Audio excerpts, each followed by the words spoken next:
Olá, Cassiano Bittencourt, pelo Compondo a Tese do Investir com Sim. Como sempre, toda sexta-feira nós temos aqui o Compondo a Tese, onde basicamente eu comento o que teve de mais relevante durante a semana. Aqui embaixo na descrição do vídeo a gente tem os links ali para as matérias, para quem quiser aprofundar, e também para os podcasts que eu comento no final. Essa semana é bem mais tranquila, dado justamente, tranquila quero dizer assim, né? Pouca coisa acontecendo, dado que a gente está aí no período de Natal, durante a semana, foi Natal. A semana que vem deve ter o mesmo tipo de vibe, uma vez que a gente tem a semana do Réveillon, e aí de fato a gente começa a querer começar o ano, tá? É sempre bom começar com um disclaimer, que eu falo que nada mais é do que a minha opinião sobre investimento, a forma como eu invisto não é, de qualquer forma, modo em geral, indicação de compra ou venda de qualquer ativo do mercado financeiro. Isso dito, a gente começa com desemprego recuando a 6,1%, tá o menor da série histórica. A gente tem a continuidade da demonstração de uma economia bem resiliente.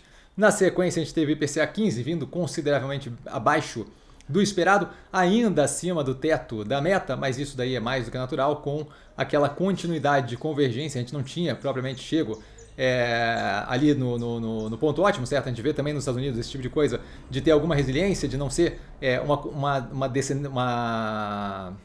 uma queda contínua na inflação, você tem algum tipo de repique, e aqui causado por vários fatores exógenos, como a gente comentou anteriormente, e como dito anteriormente, a gente tinha a contratação de redução de alguns fatores ali do IPCA 15, que a gente começa a ver agora. Nesse caso aqui, chamando mais atenção, é a queda ali de habitação, especialmente pelo custo de energia, que teve bandeira verde declarada aí, nesse mês, tá? E aí a gente começa a ver o efeito disso na conta de luz e, por conseguinte, refletindo ali numa inflação mais baixa, tá? Então a inflação em queda versus o medido, IPCA 15 em queda versus o medido no mês anterior.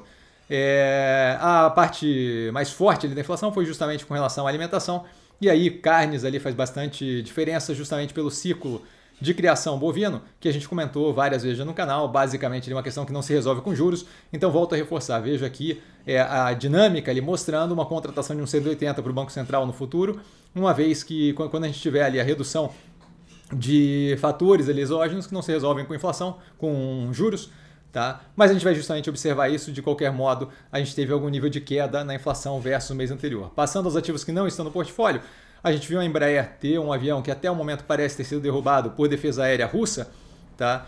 Então, aparentemente, até o momento, tudo livra a Embraer de qualquer tipo de responsabilidade ali na queda, tá? A gente teve ali morte de vários dos tripulantes, mas não dos passageiros e tripulantes, mas não todo mundo.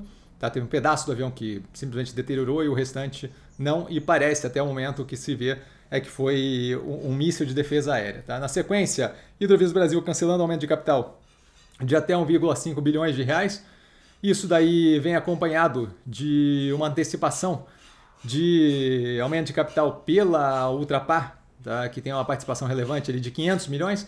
Então, basicamente, estão deixando o aumento de capital para fazer no momento que seja mais positivo, e já deixando ali engatilhado e já recebendo dinheiro de parte daquilo, um terço do valor aproximadamente, tá, pela Ultrapar, justamente para garantir que eles tenham aí maior facilidade de lidar com a estrutura de capital. Não é um ativo que eu tenho interesse, justamente pelas questões da Ultrapar, que agora passa a ter participação relevante, começa a ficar bem próxima ali da gestão da operação. A Ultrapar tem importado diesel russo, e eu comentei e explico isso na análise do canal. Tá? E por último aqui a gente tem a Brava negociando ali contratação de bancos para potencial venda de ativos. A Brava é a fusão aí da 3R Petroleum e a Enalta. Depois dessa fusão, eles estão aí basicamente remodelando a operação e aí pensando justamente no que liquidar dali de dentro para ficar com uma operação mais azeitada. A gente deve ter, eventualmente, aí, deixa passar essa fase agora de virada de ano, mas a gente deve ter aí, eventualmente, a análise da Brava no canal. A primeira análise que a gente tem, dado o primeiro resultado divulgado já em conjunto 3R Petroleum e Brava. Tá? E aí, para fechar,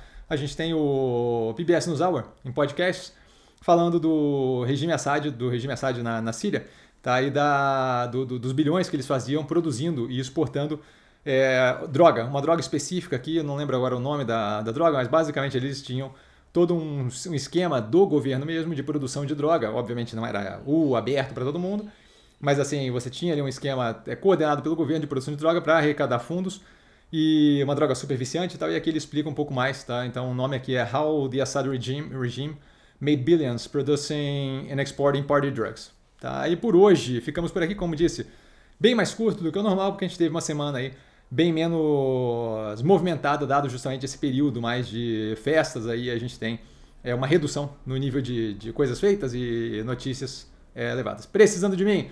Tô sempre no Instagram, @investircomsim, só ir lá falar comigo, não trago a pessoa amada, mas sempre lá tirando dúvida. E vale lembrar que quem aprende a pensar bolsa opera como um mero detalhe. Um grande beijo a todo mundo e nos vemos